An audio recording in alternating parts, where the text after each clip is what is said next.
Bismillahirrahmanirrahim. Assalamualaikum warahmatullahi wabarakatuh. Innal hamdalillah nahmaduhu wa nasta'inuhu wa nastaghfiruhu wa nastahdihi wa natubu ilayhi wa na'udzu billahi min shururi anfusina wa sayyiati a'malina. Man yahdihillahu fala mudilla lahu wa man yudlil falan tajida lahu waliyyan mursyida. أشهد أن لا إله إلا الله وحده لا شريك له وأشهد أن سيدنا محمدا عبده ورسوله وصفيه من خلقه وحبيبه اللهم صل وسلم وبارك على مولانا محمد النور المذهب للنسيان بنوره وعلى آله في كل لمحة ونفس عدد ما وسعه علمك أما بعد.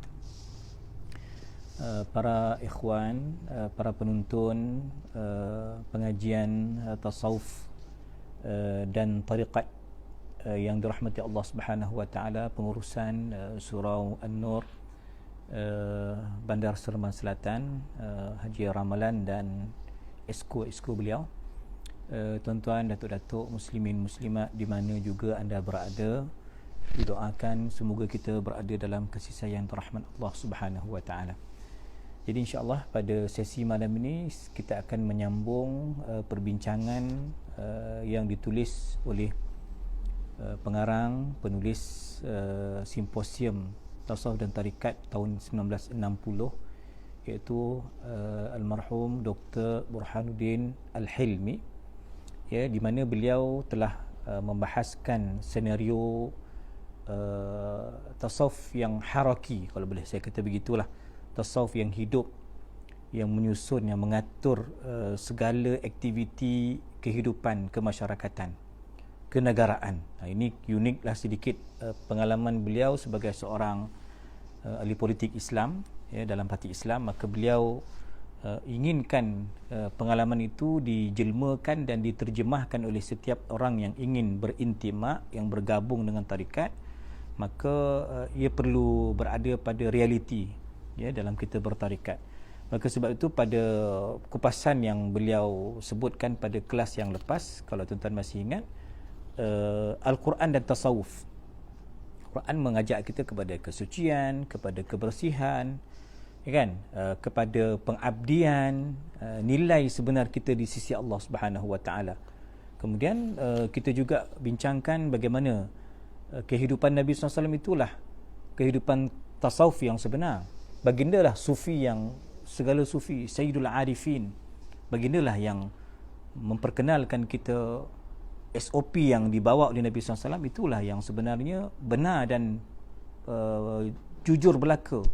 Tetapi ya, bukan hanya Nabi SAW menghayati kehidupan bertasawuf, maka Nabi SAW juga menurunkan ahwal itu, wirathah itu diperturunkan kepada generasi para sahabat radhiyallahu anhum ajma'in.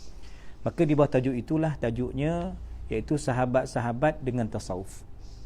Bagaimana kehidupan sahabat yang ditarbiyah, yang dididik secara langsung oleh Nabi SAW. Maka dia kata apa? Tiap-tiap seorang Muslim pada zaman Nabi SAW jadi abid dengan hidup cara bertasawuf dalam kecergasan semula jadi. Dia tengok muka Nabi itu, dia bersemangat. Dia dengar ucapan Nabi, ungkapan Nabi, dia terus berjihad.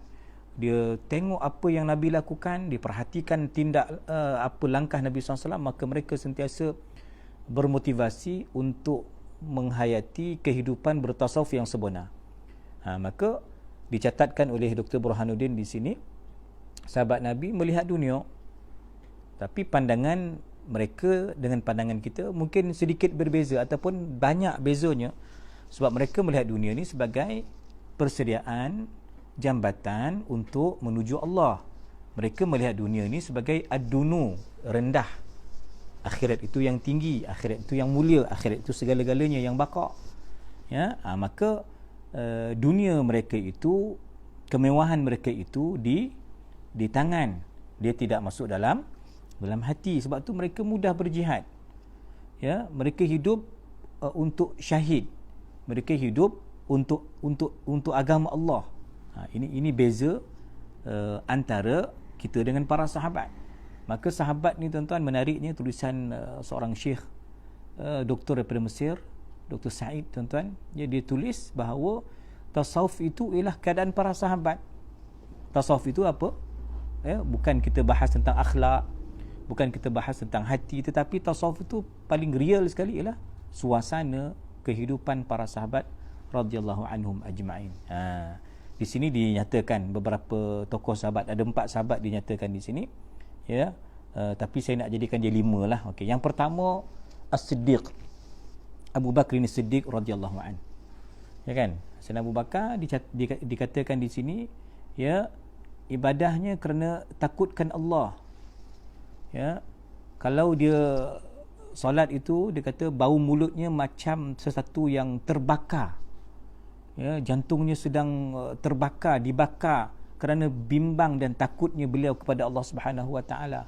Sayyidina Abu Bakar tuan-tuan As-Siddiq radhiyallahu an, sepanjang malam ni diperuntukkan untuk tilawatul Quran. Kan, bagaimana dia ni seorang yang buka kuat menangis. Sebab tu ketika mana Nabi minta Sayyidina Abu Bakar jadi imam, Nabi bagi jawapan kepada puteri Sayyidina Abu Bakar bagi jawapan kepada puterinya Sayyidah Aisyah.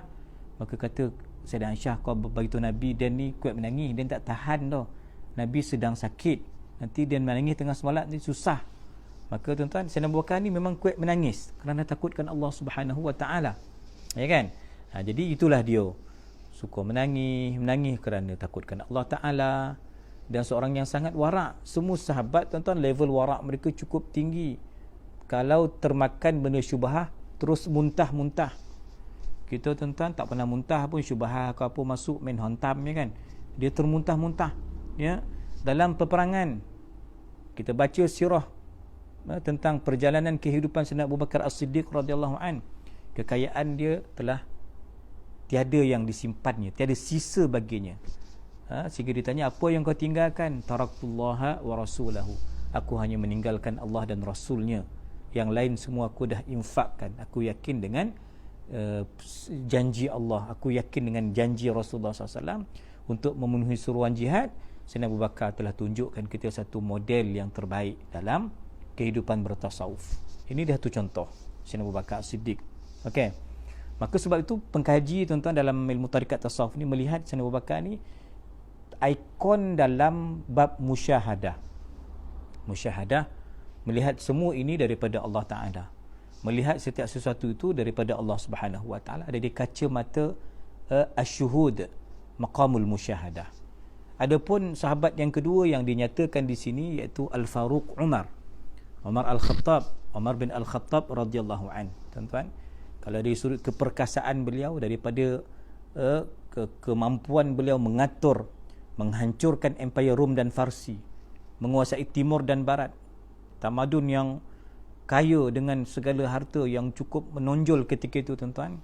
Tapi yang boleh meruntuhkan dua empire besar ni, inilah Al-Faruq Umar radhiyallahu an. Tuan-tuan, Al-Faruq boleh membezakan antara hak yang dan batil, tuan-tuan. Tapi dalam pada dia itu seorang khalifah, seorang yang cukup package kalau dia nak jadi kaya, tuan-tuan. Seluruh timur dan barat ketika itu telah menjadi bawah penguasaan kerajaan Islam. Ketuanya, khalifahnya Sayyidina Umar. Tetapi tuan-tuan, dia makan kadang-kadang tak berlauk pun. Ya kan? Jadi kita janganlah komplain-komplain benar. Sekali-sekala makan lauk tak best tu, syukur jugalah. Boleh makan tuan-tuan telur goreng ko, telur dadar ko, syukur alhamdulillah. Ya, apa yang ada tu kita tak mesti kita ni bermewah-mewah. Sekali-sekala dapat makan yang sederhana mengajar kita ni supaya bersyukur, tuan-tuan. Sayyidina Umar, kalau nak banding kita kaya dia, tuan, ya, satu Malaysia pun kalau kita nak bandingkan, tuan-tuan, dengan seorang Umar ini, kita tak mampu challenge kekayaan dia. Ya, tetapi dia kerap makan tak berlauk. Ya, baju bertampal-tampal sehingga dicatatkan 12 tampalan. Ya, sebab tu orang sufi sebahagiannya mengambil sikap macam ni. Kalau kita tengok sebahagian kawan-kawan kita yang karkun ni, jemaah tabligh ni pun suka ambil sunnah ni, ditampal sikit baju-baju tu kan, seluar kau. Kalau dengan niat mengikut zuhud Sayyidina Umar, ahlan wa sahlan. Tapi kalau niat nak tunjukkan kita ni sufi supaya orang bagi sponsor kita, tu tak betul lah. Taib, tuan-tuan. Kadang-kadang pernah Sayyidina Umar kelewatan ke masjid, orang tunggu dia, mana Sayyidina Umar tak sampai. Dan trend itu, tuan-tuan, yang khalifah kalau sampai dia akan jadi imam. Sebab kuasa khalifah tu mengatasi imam masjid, imam ratib. Khalifah tu dia boleh jadi seluruh negara tu, dia boleh jadi imam. Dia patut dikehadapankan sebab ketika itu memang sahabat semua alim, sahabat semua arif, tuan-tuan. Jadi Sayyidina Umar ketika itu terlewat, orang tanya, wahai Amirul Mukminin, kenapa lewat hari ni? Kata dia, Dan tadi basuh baju tunggu kering. Dia punya stok baju itulah 2 lai, satu pakai siang, satu pakai malam.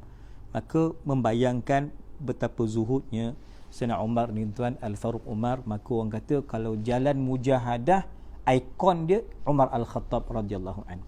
Adapun tuan-tuan sahabat yang ketiga yang disebut di sini Sayyidina Ali. Tapi sebelum Sayyidina Ali, saya fikir molek juga saya nak sebut tentang Sayyidina Uthman, walaupun tak ada dalam buku ni, sebab kita berlaku adil kepada susunan Khulafa' Ar-Rashidun. Yang ketiga, tuan-tuan, kita kenal Dhun Nurain, yang memiliki 2 cahaya. Tuan-tuan, cahaya apa? Sebab dia dapat nikah dengan 2 puteri Nabi sallallahu alaihi wasallam, Sayyidah Ruqayyah dengan Sayyidah Ummu Kulthum radhiyallahu anhuma. Kalaulah Sayyidina Uthman ni, tuan-tuan, orang biasa-biasa, tuan, takkan Nabi nak nikahkan dengan anak Nabi. Sayyidina Umar dapat seorang, Sayyidina Uthman dapat 2. Kan? 2 orang puteri Nabi dinikahkan dengan Sayyidina Uthman bin Affan radhiyallahu an. Dari sudut pengorbanan, tadhiyah, infak, tuan-tuan, memang tak boleh challenge Sayyidina Uthman. Kekayaan beliau ni seantara milioner zaman itu, tapi hartanya tidak berada di hatinya, hanya singgah di tangannya. Dimerdekakan hamba, buat beli telaga, tuan-tuan, perigi, ini semua kojo Sayyidina Uthman bin Affan radhiyallahu taala anhu wa ardah, Dhun Nurain, tuan-tuan. Ya. Maka dalam dunia tadhiyah, pengorbanan, orang akan merujuk ikon dia Sayyidina Uthman bin Affan radhiyallahu an. Banyak, tuan-tuan, cerita Sayyidina Uthman, kelembutan beliau, sikap madu beliau, hingga beliau ni disegani oleh malaikat. Malaikat pun sogan dengan Sayyidina Uthman bin Affan radhiyallahu anhu wa ardah. Syahidnya beliau ketika mana mushaf berada di pangkuannya, di poloknya ketika beliau ditikam, tuan-tuan. Mushaf itu berdarah, dengan darah beliau tikaman tersebut terpercik kepada mushaf yang hari ini kita gunakan sebagai mushaf Uthmani, tuan-tuan, ya. Taib. Adapun ikon yang keempat yang membayangkan bahawa sahabat inilah mereka yang bertasawuf, itulah Sayyidina Ali bin Abi Talib karramallahu wajhah, yang disebut oleh Syekhuna Syekh Saleh, Sayyidina Ali ni sebagai Sayyidul Arifin wa Aliyun sada Jaisyal Arifin. Sayyidina Ali ni memimpin orang yang arif. Ya, kearifan dalam bab tarikat, tuan, biasanya dihubungkan dengan Sayyidina Ali karramallahu wajhah. Nanti dalam kitab ni pula, tuan-tuan, nampaknya Sayyidina Abu Bakar satu perenggan, Sayyidina Umar satu perenggan cerita dia. Konon Sayyidina Ali, tuan-tuan, ya, pengarang kitab kita ni Dr. Burhanuddin, dia cerita, tuan-tuan, tentang Sayyidina Ali bukan satu perenggan, 2 perenggan, tapi membawa kepada 2 muka surat. Melibatkan lebih kurang 6-7 perenggan. Apakah ada di sana bias? Orang tanya kan, tentang Sayyidina Ali panjang, yang lain-lain pendek. Saya kira, tuan, itu bukan niat pengarang. Bukan kita menyebut Sayyidina Ali itu kita ada unsur-unsur tasyayyu', unsur-unsur Syiah. Tidak, sekali-kali bukan itu maksud pengarang kitab kita ni. Tetapi mungkin poin beliau ni agak banyak, bahan-bahan beliau ni agak banyak tentang Sayyidina Ali, ya, dikuatkan dengan dalil Quran, maka cerita Sayyidina Ali ni panjang sikit. Kemudian melibatkan anak Sayyidina Ali, iaitu Sayyidina Hasan dengan Sayyidina Husin, maka cerita ni panjang sikit. Tak apa, tuan-tuan, kita share. Sayyidina Ali ni radhiyallahu an, ya, dia warak, tuan-tuan, ketika apa, balik pergi kerja, cari kerja, tuan-tuan, mencari upah, tapi tak ada kerja, tak ada job. Dia bukan cerita zaman PKP je kan, tuan-tuan. Ni zaman dulu pun sama yo kan, ada waktu-waktu tak ada kerja. Maka balik rumah, ya, balik rumah nampak alhamdulillah adalah 3 biji tamar. Sehari suntuk, tuan-tuan, dia kata dia tak makan. Jadi balik tu adalah tamar ni, tanya kepada Sayyidah Fatimah radhiyallahu anha. Sayyidah Fatimah, isteri Sayyidina Ali, tanya, mana dapat ni? Ni memang kata ni simpan untuk abang lah ni, abang belum makan. Maka Sayyidina Ali pun, tuan-tuan, nak suap, baru nak suap pada tamar yang pertama, ada pula orang miskin ketuk pintu minta makanan, bagi kepada orang miskin tadi. Baru nak suap, tuan-tuan, pada tamar yang kedua, ada pula orang bagi salam lagi, wahai Ali, saya nak yatim, saya sangat lapar, bagi pula kepada anak yatim tu. Kono pula nak suap buah yang terakhir, tamar yang terakhir, datang orang yang ketiga pula kata saya ni orang susah, merana, ya, saya nak makan. Maka tuan diberikan makanan itu kepada ketiga-tiga peminta sedekah. Itu Sayyidina Ali. Sayyidina Hasan Sanusi pula tuan, malam dah tak dapat tidur, lapar kan. Dah lapar tuan-tuan, apa nak buat? Akhirnya pergi pula mengadu ke rumah, ya, Rasulullah SAW.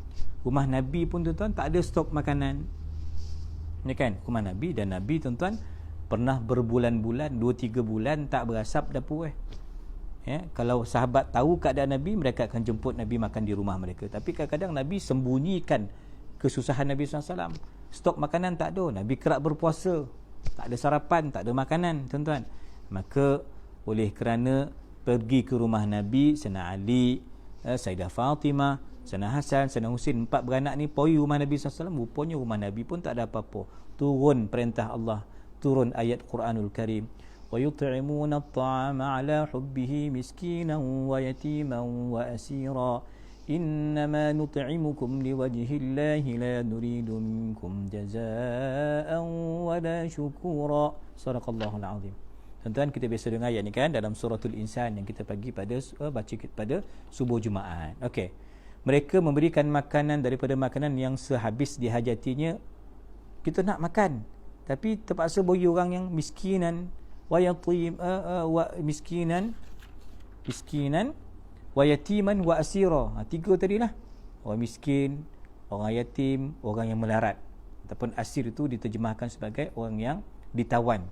Ya. Sesungguhnya Allah sebut, kami kurniakan makanan kepada kamu itu semata-mata kerana Allah. Kami tak nakkan sanjungan, kami tak nakkan balasan, kami bukan nakkan diviralkan ucapan terima kasih, kami tak perlu itu. Ini akhlak Sayyidina Ali radhiyallahu anhu wa ardah. Maka ayat ni diturunkan, sebahagian ulama tafsir kata apa? Kerana cerita tadilah 3 tamar bagi 3 orang miskin, sampai anak dia pun lapar, pergi rumah Nabi pun tak ada stok makanan. Tuan-tuan.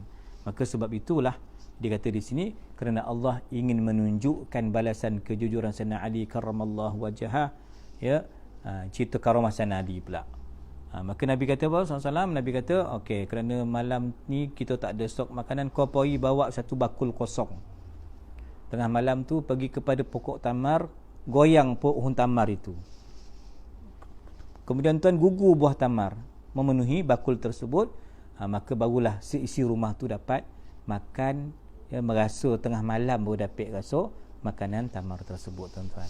Ini kisah menggoyang pohon tamar ni tuan, berlaku juga kepada Sayyidah Maryam alaihi salam, ya kan? Kan dia kata wa huzzi ilaiki bijiz'in nakhlati tusaqit alaiki rutaban janiya. Goyang pokok tu nanti turunlah buah fresh. Ini berlaku kepada Sayyidina Ali menurut sebahagian riwayat, tuan-tuan, ya. Jadi di sinilah dia kata apa? Sayyidina Ali, sahabat yang terkenal hidup miskin, susah, tuan-tuan. Tapi masa wafatnya, berpuluh-puluh janda yang meraung, menangis hingga gempar dan hairan orang melihatnya. Kenapa pula janda-janda ni syok dengan Sayyidina Ali ke, tuan-tuan? Syoknya sebab akhlak, syoknya sebab warak, syoknya mereka sebab menumpang keberkatan Sayyidina Ali ni, tuan-tuan. Sayyidina Ali wafat, orang tanya apa ni akak-akak ni, Kak Bedah ko, Kak PA ko, Maklong ni apa yo nak nangis ni, ibu tunggal ni. Kata mereka, habislah lepas ni, yang selalu bantu kami, yang hantar BRIM, yang hantar makanan, COD, semua boreh, semua tu, duit belanja tu, itulah dia Sayyidina Ali ni yang menolong ibu-ibu tunggal ni. Ya, dia miskin kerana kesenangan orang lain, dia bersusah payah kerana kesenangan orang lain. Ini sumbangan Sayyidina Ali. Itulah tuan-tuan cucu-cucit Nabi SAW ni, itulah akhlak mereka. Termasuk kalau kita baca tentang Sayyidina Ali Zainal Abidin, Ali bin Husin bin Ali, cucu Sayyidina Ali, tuan-tuan, namanya Ali juga, iaitu anak Sayyidina Husin.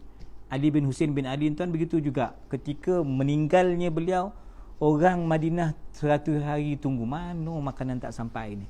Biasa pukul 11 malam dah ada orang hantar burger ke, roti john ke, nasi biryani ke, ada hantar bubur lambuk, tapi tak sampai.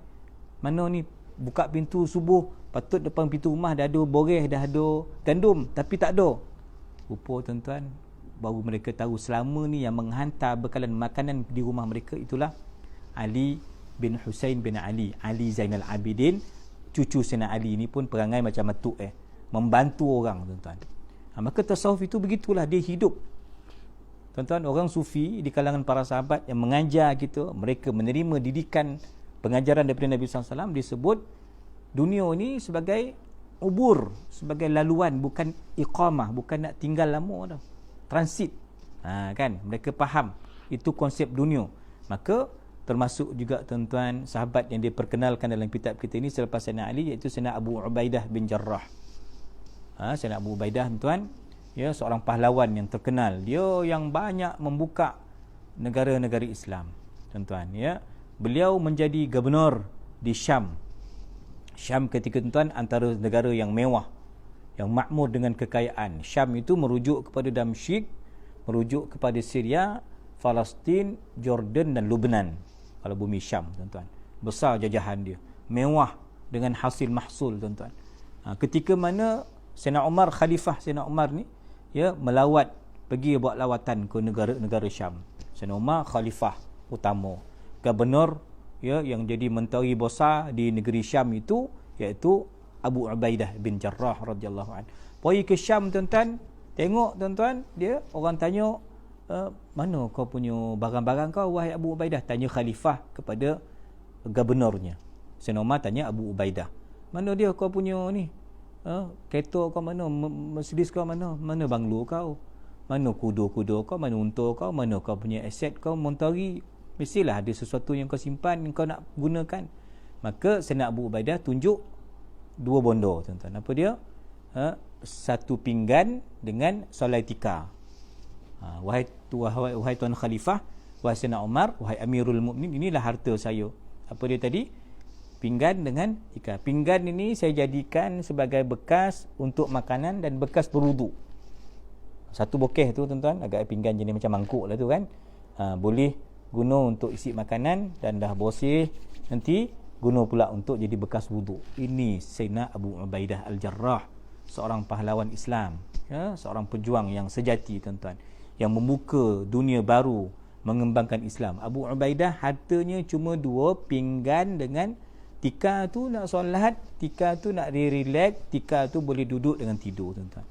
Maka Khalifah Sayyidina Umar ni, ya, menangis. Walaupun dia ni pun 2x5 juga. Sayyidina Umar ni 2x5 dia suruh apa? Dia pun zuhud juga. Dia pun tampal baju dia tadi kan. Dia pun tidur, tuan-tuan, atas tika besok je. Orang-orang pemimpin dunia susah nak bezakan Sayyidina Umar dia dengan rakyat jelata. Itu level pemimpin zaman itu. Ya. Sayyidina Umar kesian, menangis dia tengok. Sedih dia. Macam manalah kau ni Abu Ubaidah, kau kan gubernur, kau menteri, kau boleh layak, kau dapat claim ni, kau layak ada, sedangkan negeri yang kau takbir ni, wahai Abu Ubaidah, negeri yang makmur, kaya dengan hasil mahsul, ya. Maka kata Sayyidina Abu Ubaidah radhiyallahu an menjawab, ya, keluhan dan simpati khalifah itu, katanya, ya Amiral Mukminin, wahai tuanku, ya, adakah tuanku menangis mengenangkan nasib saya, sedangkan saya ni dah bertekad, dah mewakafkan diri saya untuk Allah. Saya dah jualkan dunia saya untuk membeli akhirat. Ya, saya tak jadikan jawatan saya ni, kuasa saya ni untuk saya jadi mewah, kaya, lupa diri. Tapi jawatan saya ni merupakan tiket saya untuk saya dekatkan diri kepada Allah Subhanahu wa ta'ala. Tuan-tuan, ini bondo yang susah kita nak cakap. Ya, kita komen orang itu, komen orang ini, kita belasah adun itu, kita marah ahli parlimen ni, kita bonci menteri itu. Macam mana kekayaan satu penggal, macam-macam lah di sudut politik, tuan-tuan, kita komen lah parti yang tak sama dengan kita kan. Tapi tuan-tuan, agak-agak kalau kita duduk tempat dia apa macam kau parah lagi, tuan-tuan. Jadi itu cubaan, itu dugaan tentang harta. Ya, maka sebab itu yang berjaya melepasi ujian harta, tahta, wanita ni, tuan, dunia ni secara umumnya, yang meletakkan dunia di tangan, inilah tokoh-tokoh sufi di kalangan para sahabat radhiyallahu anhum ajma'in. Kalau tuan-tuan bertanya, siapa ustaz tokoh sufi? Semua sahabat ialah sufi. Cuma nama zaman itu tak ada tasawuf. Zaman itu belum muncul istilah tarikat. Tu ya beza, tuan-tuan. Tapi Sumber tuan-tuan, kalau kita nak mengambil sumber contoh dalam kehidupan bertasawuf, sahabatlah. Ya, yang dikatakan banyak sangat contoh sahabat, ya, yang kehidupan mereka kehidupan cara Nabi sallallahu alaihi wasallam. Contoh mereka itu, ya tuan-tuan, mereka hidup untuk berjihad. Ya, mereka hidup walaupun dunia tuan-tuan telah ditakluk oleh semua sahabat. Sahabat telah takluk dunia tuan-tuan, tapi mereka tidak meletakkan dunia di hati mereka. Dunia itu hanya berada di tangan mereka. Tuan-tuan sekalian, ya, boleh saya sambung lagi sikit. Kalau kita tengok pula dari sudut poin yang ke-13 ini, Dr. Burhanuddin rahimahullahu taala, dia bagi contoh sikit tuan-tuan tentang bagaimana al-fuqaha dengan tasawuf. Fuqaha ni ulama fiqh. Imam Abu Hanifah. Ya, tuan-tuan, kalau tak disebut Imam Abu Hanifah, tapi saya sebut dalam nota saya, dalam ingatan saya, Imam Abu Hanifah mengaji dengan Imam Ja'far As-Sadiq, cucu Sayyidina Ali tadi tu. Anak cucu Sayyidina Ali, Imam Ja'far As-Sadiq bin Muhammad Al-Baqir bin Ali bin Husain bin Ali. Ni tuan. Kalau ikut rekod Imam Abu Hanifah ni tuan mengaji dengan Imam Ja'far As-Sadiq. Tiap-tiap malam tahajud, khatam Quran tuan-tuan, sentiasa khatam Quran. Ini Imam Abu Hanifah. Imam Malik tuan-tuan, Imam Malik bin Anas, ya. Imam Malik tuan-tuan, ya, dia kerap juga menerima hadiah daripada pemimpin, daripada raja. Mungkin kalangan murid tu orang kaya-kaya ada lah kan, yang ada yang merupakan pemilik ladang yang luas di Madinah itu, ataupun di mana-mana daripada negara luar. Dan kita tahu Imam Malik ni memang menjadi tumpuan ketika itu. Ramai orang datang Madinah pergi ziarah Nabi SAW, mengaji juga dengan Imam Malik. Mungkin ada murid yang kaya, tuan-tuan kan. Macam ustaz-ustaz ni lah tuan-tuan, bukan semua murid ustaz ni orang biasa-biasa. Ada murid ustaz-ustaz ni orang kaya kan. Orang kaya ni pula pemurah, orang kaya yang bertasawuf. Dia pun bagi ustaz, ambil ni ustaz, saya sponsor ustaz. Ustaz nak buka madrasah, nak buka sahah, saya sponsor ustaz. Ini ustaz punya bahagian. Tuan-tuan, ada juga murid-murid yang jenis begitu. Maka perkara ni berlaku pada Imam Malik. Imam Malik tuan orang yang sederhana, yang miskin dikatakan. Dia tak pernah menerima, tuan-tuan, keempat-empat imam ni tuan, Imam Abu Hanifah, Imam Malik, Imam Syafi'i, Imam Ahmad tuan-tuan, tak pegang jawatan rasmi. Kecuali Imam Syafi'i sampai dulu di Yaman, dia jadi qadi sekejap. Tapi secara umum imam-imam ni tuan, kenapa tak ambil jawatan? Padahal level dia bukan lagi mufti biasa-biasa, dia mufti kendiri. Kalau ikut terjemahan Ustaz Omar Kabi Bengkel, terjemahan kitab fatwa baru ni tuan-tuan, mufti kendiri ni mustaqil. Dia dah bukan level mufti satu bab, dia mufti semua hukum boleh rujuk kat dia. Imam Malik, Imam Abu Hanifah, Imam Syafi'i, Imam Ahmad. Tapi kenapa mereka tak pegang jawatan? Ini satu persoalan. Antara jawapan yang diberikan oleh penyelidik, sebab mereka ni tak nak terikat.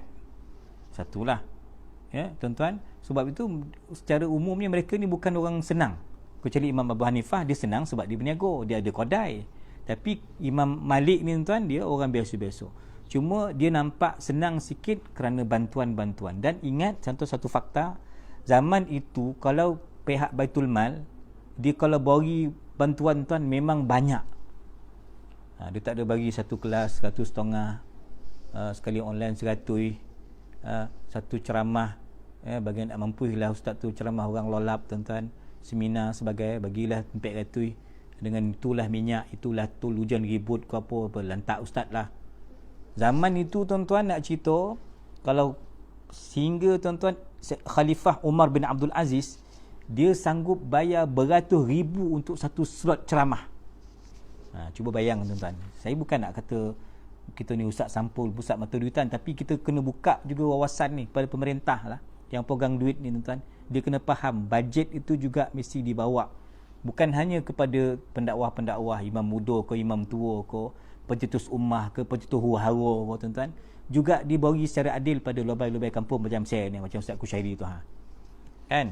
Dibagi secara adil juga, walaupun kita ni tak berapa selebriti, kita selebet ya tuan-tuan, tapi zaman itu tuan-tuan, kalau saya nak kata Baitul Mal, kerajaan, majlis agama tuan-tuan, kalau dia bagi pada syekh-syekh, imam-imam, memang dia bagi banyak, menyebabkan mereka ni tak payah berkojo, tak payah nak pergi punch card.